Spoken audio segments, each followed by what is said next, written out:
Bismillahirrahmanirrahim. Assalamualaikum warahmatullahi wabarakatuh. Waalaikumsalam warahmatullahi wabarakatuh. Mendengar salamnya kayaknya sudah ada yang lapar deh. Sudah sarapan belum? Sama. Sekali lagi ya, biar mengusir kantuk. Yang salamnya semangat, kita doakan mudah-mudahan cepat ke tanah suci dan semua hutannya lunas.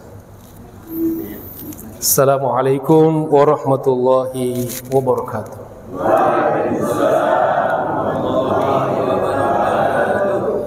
InsyaAllah semua kita ke tanah suci ya. Dan semoga kita melunasi hutang-hutang kita.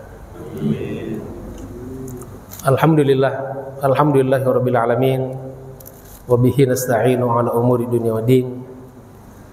Allahumma salli ala sayyidina Muhammad al-Fatih lima ughliq, al-Khatim lima sabaq, nasiril haqqi bil haqqi wal hadi ila siratikal mustaqim, wa ala alihi wa sahbihi haqqa qadrihi wa miqdaril azim.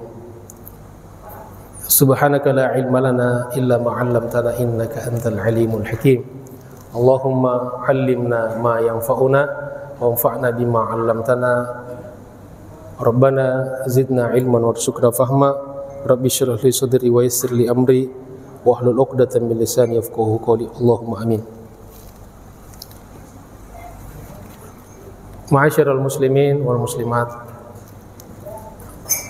terutama para asatidz, para orang tua, tokoh masyarakat, segenap pengurus DKM masjid yang kita cintai ini, serta Bapak Ibu saudara-saudaraku semua yang insya Allah semua kita senantiasa dimuliakan dan dirahmati Allah Subhanahu wa ta'ala.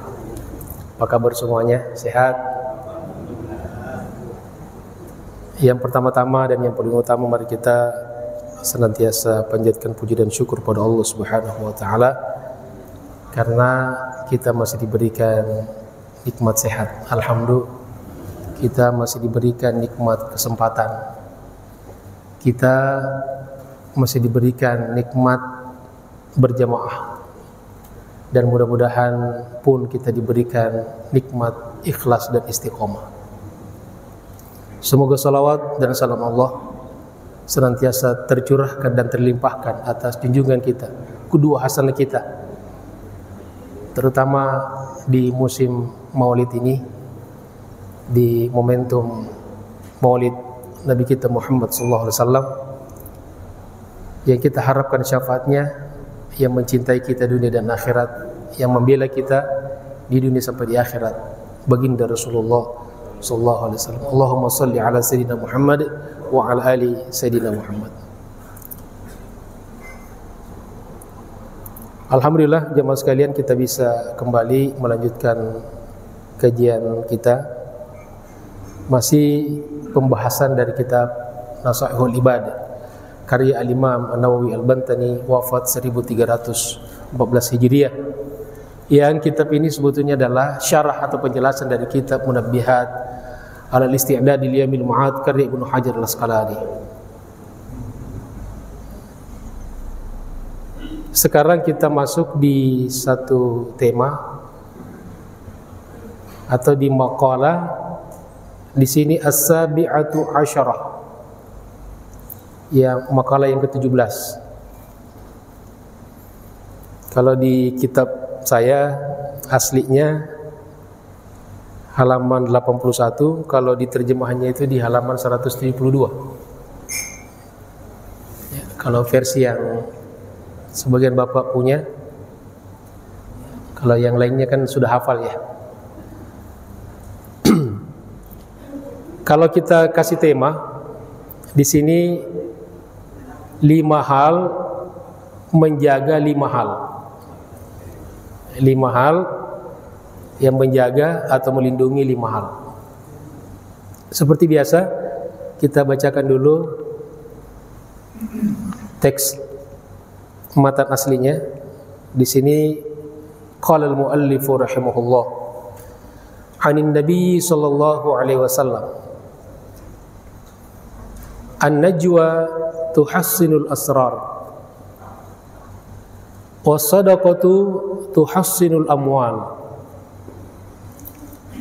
wal ikhlasu yuhassinul a'mal, was-sidqu yuhassinul aqwal, wal masyuratu tuhassinul ara. Itu matan hadis Nabi kita Muhammad sallallahu alaihi wasallam yang dikutip oleh Al-Imam An-Nawawi atau Ibnu Hajar Al-Asqalani. Mari kita menyimak penjelasan dari Al-Imam An-Nawawi. Anin Nabi sallallahu alaihi wasallam, dari Nabi sallallahu alaihi wasallam. Jadi ini hadis Nabi, perkataan baginda Rasulullah sallallahu alaihi wasallam.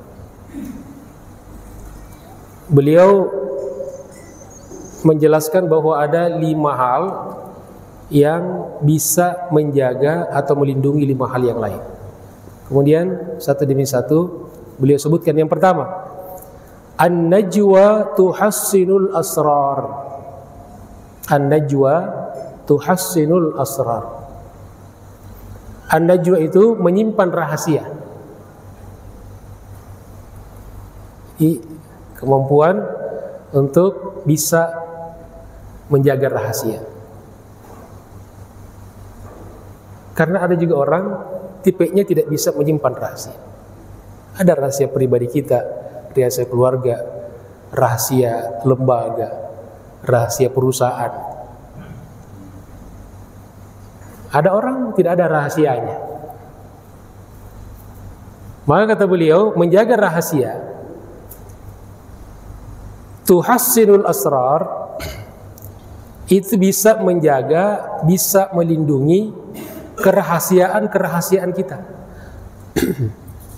Jadi rahasia itu bisa terjaga kalau dijaga. Kalau tidak dijaga, ya tidak terjaga. Kan begitu. Jadi bagaimana cara kita menjaga rahasia? Harus dijaga. Ada orang, semua persoalannya diceritakan ke orang.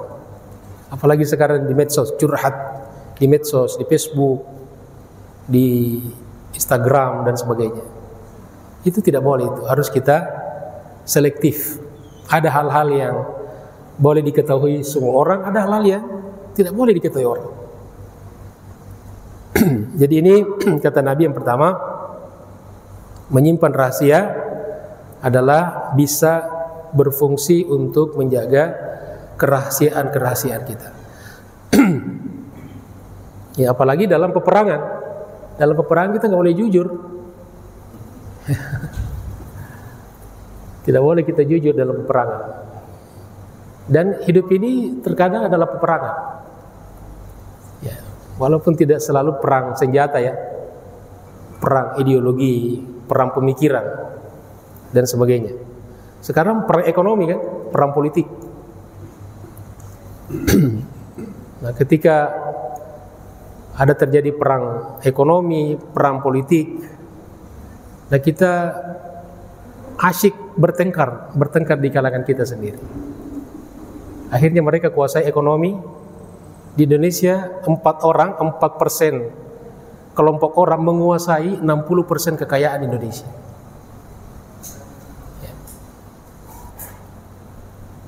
Kita ya main gaple aja kita. Tapi kita nggak kerja, tidak sungguh-sungguh. Kita tinggalkan pasar, tinggalkan jual beli, mereka ambil semuanya. Kita sibuk.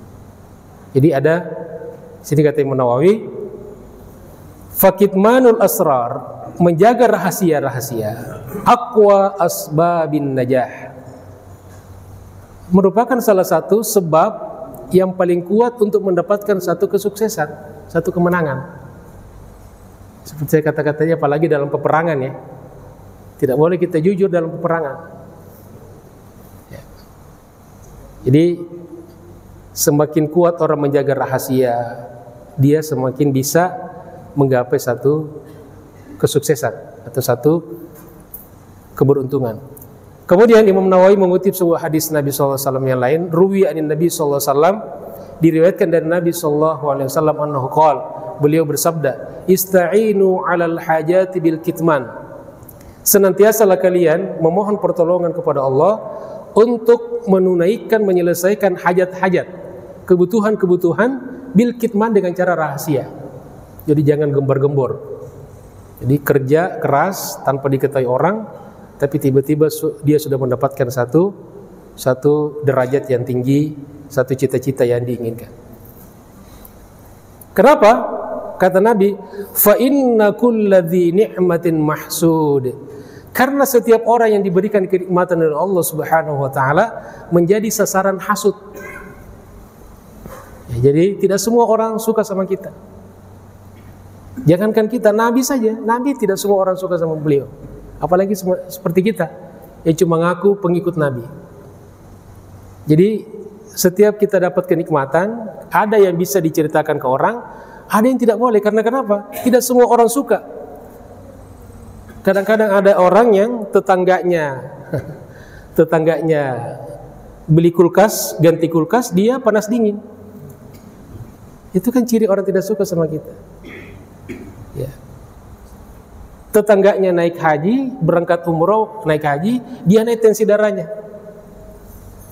Nah, ini ada orang yang tidak senang. Fa inna kulladzi ni'matin mahsud, karena setiap orang yang diberikan satu kenikmatan dari Allah senantiasa bisa menjadi sasaran hasud, ya, dari orang yang hasud. Min syarri hasidin idza hasad. Kita disuruh senantiasa berlindung kepada Allah dari hasudnya orang-orang yang hasud.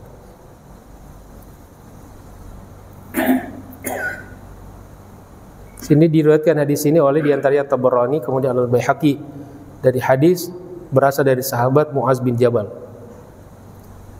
Itu yang pertama ya, tentang menjaga rahasia.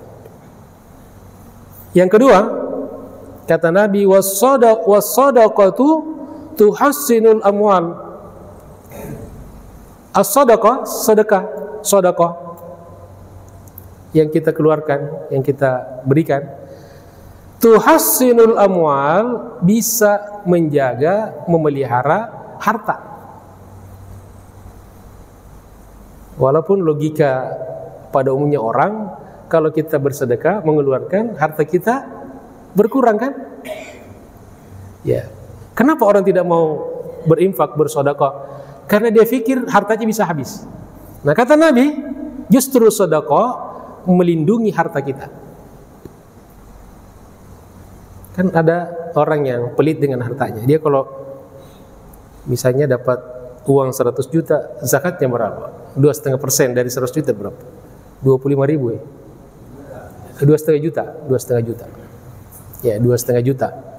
2,5 juta ini kalau bukan dengan iman, kecil apa besar? Besar ya? Besar, 2,5 juta itu. Mulai kita berpikir 2,5 juta kan lumayan. Padahal itu sudah bukan hak kita lagi, sudah hak orang, tapi kita ambil. Maka ketika 2,5% itu kita ambil, kita makan, maka dia akan keluar dari diri kita melalui jalur-jalur dia sendiri. Jadi Allah sudah berikan jalurnya 2,5%, tapi karena kita tahan, maka dia mencari jalur yang bisa menghabiskan lebih banyak daripada itu. Jadilah sakit, berobat, masuk rumah sakit habis 10 juta, 4 kali lipat daripada 2,5%. Nah, maka di sini kata Nabi, sedekah itu tuhassinul amwal, bisa menjaga, mengamankan harta kita. Bahkan di hadis lain dikatakan, ma naqasa malun min sedekah, tidak pernah berkurang harta karena sedekah.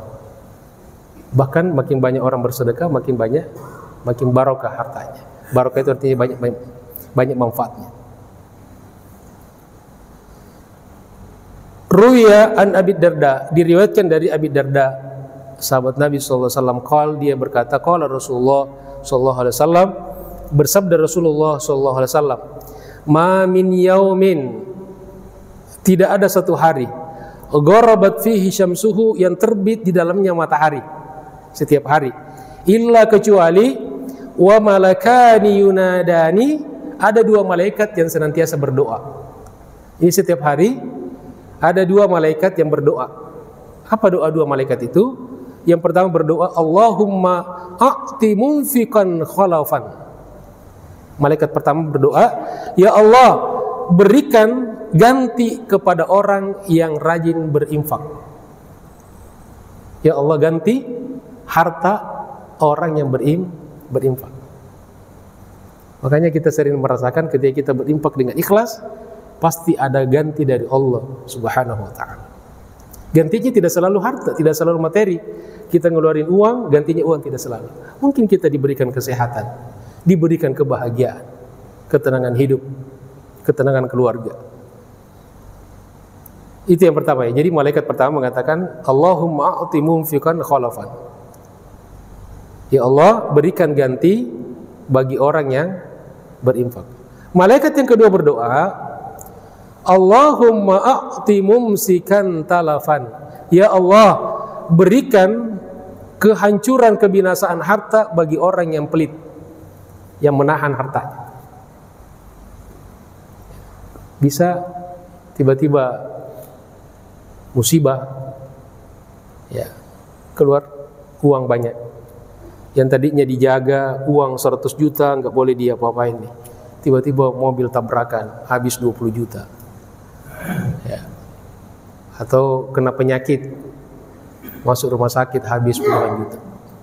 Banyak caranya.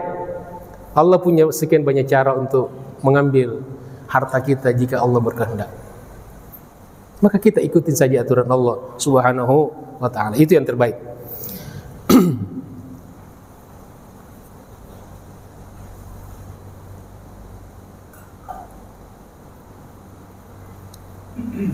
Yang kedua ya, itu yang kedua. Kemudian wa anzala fi dzalikal Qur'an, dan Allah Subhanahu wa taala menurunkan firman-Nya di dalam Al-Qur'an di surat Al-Lail ayat 5 sampai 7, fa amma man a'ta wattaqa. Fa amma man a'ta wattaqa. Maka barang siapa yang memberikan dan bertakwa kepada Allah, wa saddaqa bil husna, dan dia mempercayai adanya al-husna. Di antara makna al-husna itu adalah surga.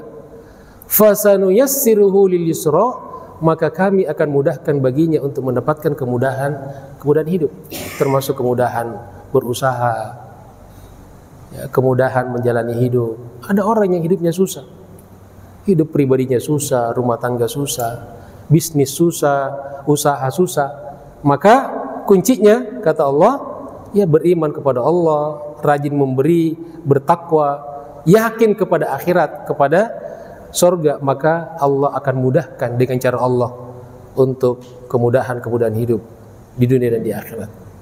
Ada orang serba susah, dunianya susah, akhiratnya susah. Pengen sholat susah, bangun malam susah.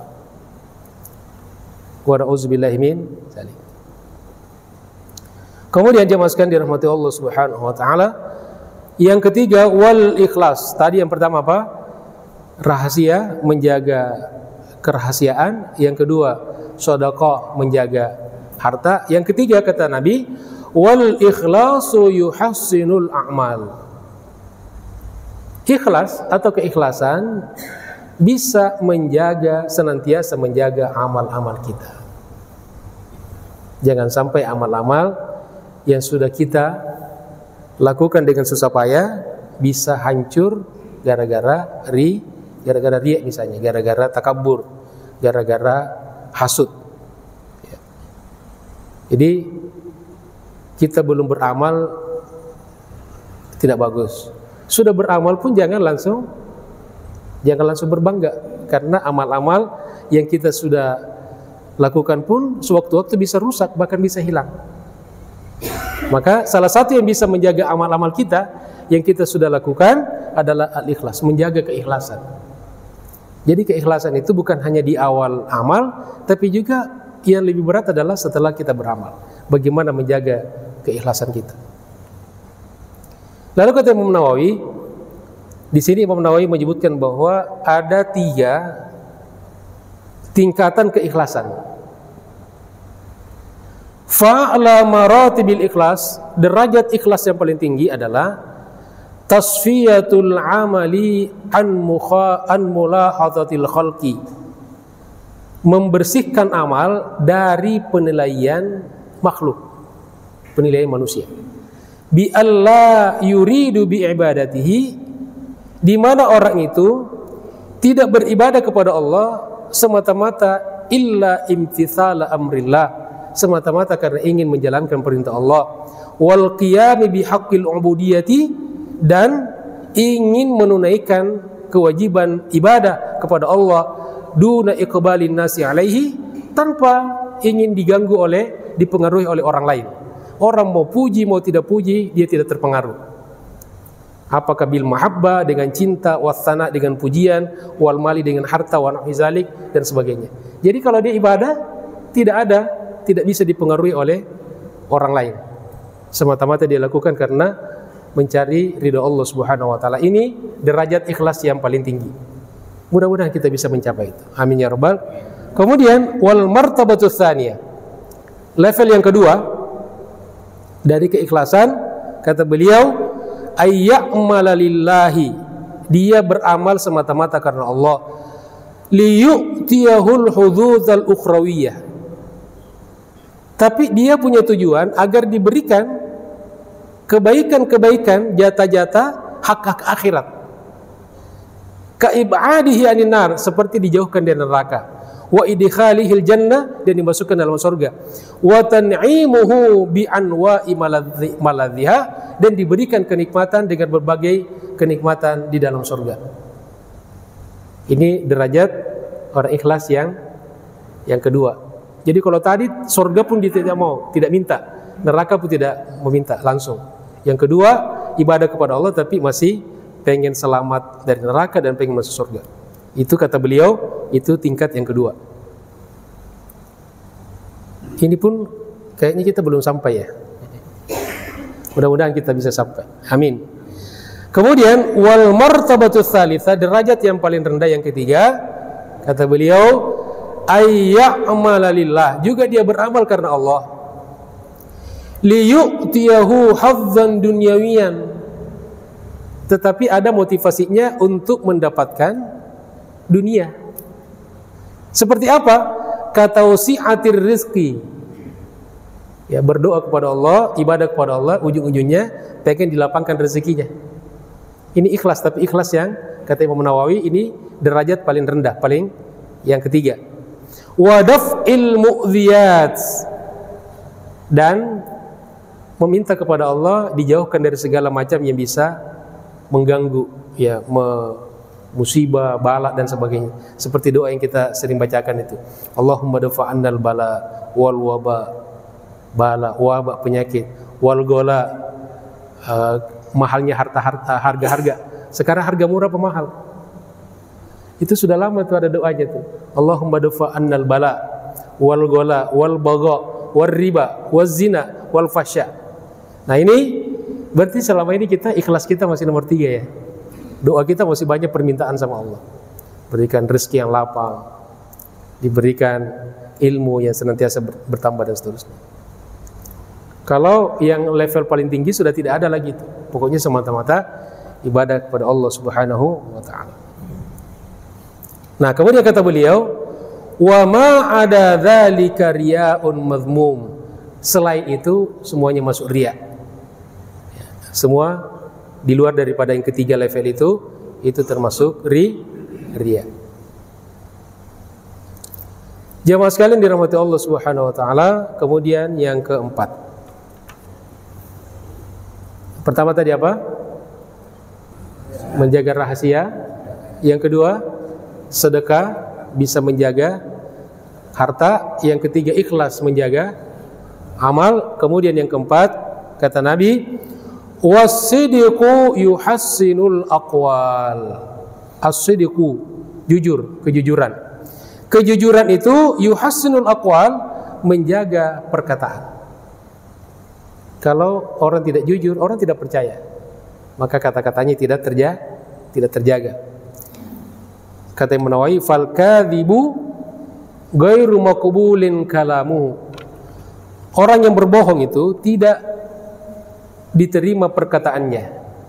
Indallahi, di sisi Allah, wa indal khalqi, dan di sisi manusia.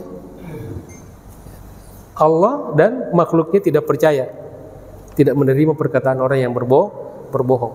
Qala Ibnu Abbas radhiyallahu anhuma, berkata Abdullah bin Abbas, semoga Allah meridai keduanya, fi qoulihi ta'ala, ketika menafsirkan firman Allah Subhanahu wa taala, wala talbisul haqqo bil batil. Jadi Ibnu Abbas sebagai salah seorang mufassir dari kalangan sahabat Nabi, namanya Abdullah bin Abbas, ketika menafsirkan firman Allah di surat Al-Baqarah 42, wala talbisul haqqo bil batil, dan jangan kalian mencampur adukan antara hak dengan batil. Kata beliau, kata Ibnu Abbas, la tukhlitus sidqa bil kadhibi, jangan kamu campur adukan kejujuran dan kebohongan. Jadi wala talbisul haqqo bil batil artinya jangan engkau campur adukan jujur dan bohong. Wa qala ba'dul hukama, dan berkata sebagian ulama, al khirsu, bisu, khairun, lebih baik minal kadhibi, daripada bohong. Jadi seandainya disuruh milih, bisa bicara tapi bohong atau bisu, bagusan mana Bapak Ibu sekalian? Ya, gimana?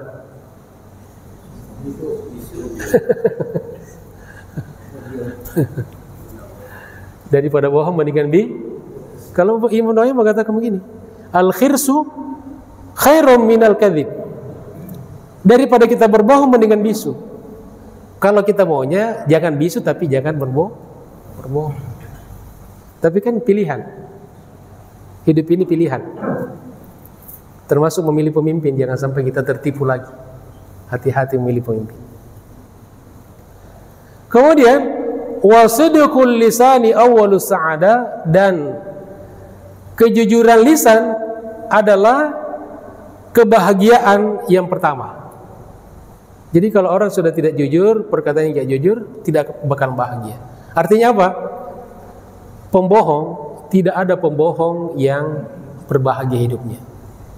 Jadi pencuri, koruptor, demi Allah tidak ada yang bahagia hidupnya, karena mereka semua bohong. Karena pasti akan dihantui oleh rasa berdosanya, kesalahannya. Ya, pemimpin yang berbohong pasti mereka tidak akan bahagia di dunia sampai di akhir. Mungkin kelihatannya sekarang karena memimpin senang, bahagia, tapi sebetulnya di hati sanubarinya mereka tidak pernah menikmati yang namanya as-sa'adah, kebahagiaan. Wa qala ba'dul bulagha, dan berkata juga sebagian ulama, fokus pada ulama ahli bahasa balaghah. Kata beliau, kata mereka, as-sadiqu, orang yang jujur, musanun khalil, senantiasa terjaga, dilindungi oleh Allah. Khalil, dan senantiasa mudah diajak bersahabat, atau bisa juga diartikan senantiasa dijaga oleh Allah Subhanahu wa taala. Khalil di sini nama Allah. Kemudian wal kadhibu, sedangkan orang yang berbohong, muhanun dalil, hina dan rendah. Sekarang kita ini dalam segala hal kebanyakan orang berbohong, maka yang didapatkan kehinaan. Harta banyak tapi diperoleh dari hasil menipu, hasil sogok menyogok, korupsi, bukan kebahagiaan didapatkan, kehinaan. Ya, hartanya banyak tapi atas nama orang. Iya kan? Kan aneh. Korupsi harta miliaran, triliunan, tapi bukan atas nama dia, kasih ke orang. Terus nikmatnya di mana? Kemudian sebelum dinikmati, keburu meninggal dunia.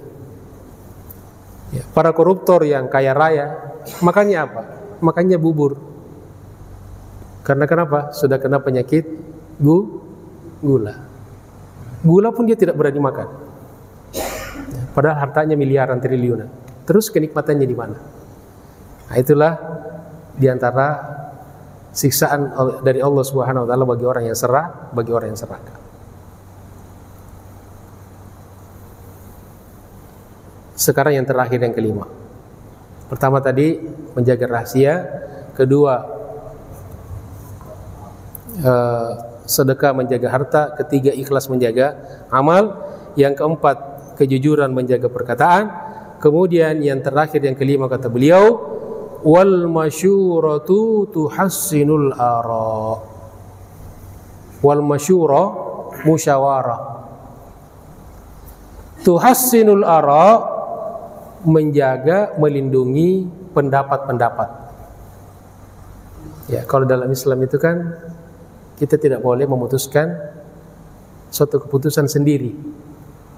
Apalagi kalau kita dalam satu komunitas lembaga. Walaupun kita ketua itu bukan diktator. Semua ya keinginan ketua diikuti. Ketua itu memimpin. Tapi keputusan-keputusan itu diambil dari musyawarah. Ya, karena pentingnya musyawarah dalam Islam sampai ada suratnya. Satu surat dalam Al-Quran namanya surat Asy-Syura. Ya. Dan ciri orang beriman itu wa amruhum syura bainahum. Urusan orang beriman itu senantiasa diputuskan berdasarkan syura. Syura, ya. Kalau di kita juga syura, suka rokok. Itu lain lagi itu surahnya, ya. Majelis surah. Ya, ini majelis surah, ngumpul-ngumpul kan majelis surah di pinggir jalan, merokok gitu. Itu majelis surah juga, majelis suka rokok. Wal masyuratu tuhassinul ara, musyawarah itu bisa menjaga pendapat. Jadi karena kenapa kita tidak boleh memutuskan urusan itu dengan sendiri, karena manusia lemah dengan sendirinya. Kita ini lemah, Bapak Ibu sekalian. Betapapun ilmu kita banyak, sudah sekolah di mana-mana, kita lemah. Ya, kita lemah. Nah, maka kelemahan kita ini dikuatkan oleh kelemahan saudara kita. Saudara kita pun tidak hebat, dia juga lemah. Tapi lemah tambah lemah bisa menjadi lebih kuat dengan pertolongan, dengan izin Allah Subhanahu wa taala. Kemudian Imam Nawawi di sini terakhir mengutip sebuah hadis Nabi sallallahu alaihi wasallam, annahu qala, beliau bersabda, al-masyuratu hisnun minan nadamah. Musyawarah itu menjadi benteng pelindung daripada penyesalan. Sebab kalau kita sudah putuskan secara bersama, insya Allah tidak ada penyesalan lagi. Kalaupun nanti apa yang kita putuskan itu ternyata tidak tepat, karena keputusan bersama tidak ada penyesalan. Toh kita putuskan rame-rame. Sehingga dalam syuro itu, di situ kita berdebat, kita bisa tukar pikiran. Kalau syuro tapi yang ngomong cuma satu orang, ya lakukan ini, putuskan ini, itu bukan syuro namanya. Di situ kita bisa berdebat, mengadu pendapat, mana yang paling bagus, paling maslahat untuk umat, untuk orang banyak. Ketika diputuskan, di belakang tidak boleh lagi, saya tadi sebetulnya tidak setuju itu. Tidak boleh ada lagi kata penyesalan. Jadi ketika sudah diputuskan, semua harus ikut menunaikan keputusan itu, menjalankan keputusan itu. Jadi kata Nabi, musyawarah itu bisa menjadi benteng dari penyesalan. Tidak ada penyesalan. Wa amanun minal malamati, dan keamanan daripada celaan-celaan. Siapa yang mau mencela? Orang semuanya keputusan bersama gitu. Tapi kalau keputusan satu orang, nah itu kan keputusan dia, maunya ketua, maunya Pak ini kan, itu kan titipan dari si Anu, itu karena banyak duitnya. Ya. Jadi tidak ada celaan-celaan, itu bisa menjaga celaan. Kemudian terakhir, waqala Ali bin Abi Thalib karramallahu wajhahu, dan berkata Ali bin Abi Thalib, ni'mal muwazaratil musyawarah. Sebaik-baik dukungan adalah musyawarah, wa bi'sal isti'dad, dan seburuk-buruk persiapan al-istibdad adalah kediktatoran. Jadi pemimpin yang diktator yang mau semua keinginannya harus diikuti, ya, karena dia merasa hebat, tidak menerima pendapat orang, itu dalam bahasa Arab namanya al-istibdad. Seperti diktator gitu, otoriter. Jadi semua dia merasa hebat sehingga dia merasa bahwa pendapatnya lebih hebat daripada orang lain. Mudah-mudahan kita bisa mendapatkan kelima hal ini insyaallah dengan izin Allah Subhanahu wa taala. Terima kasih jamaah sekalian atas segala perhatiannya. Mohon maaf atas segala kekurangannya. Dan sebelum ditutup, ada yang mau menyampaikan? Ada bertanya, silakan sebelum kita tutup. Tidak ada? Kalau tidak ada, langsung kita tutup dengan ada. Silakan.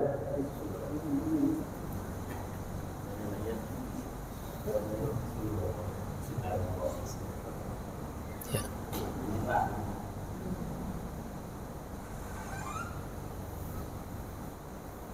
Tidak ada ya, kita tutup.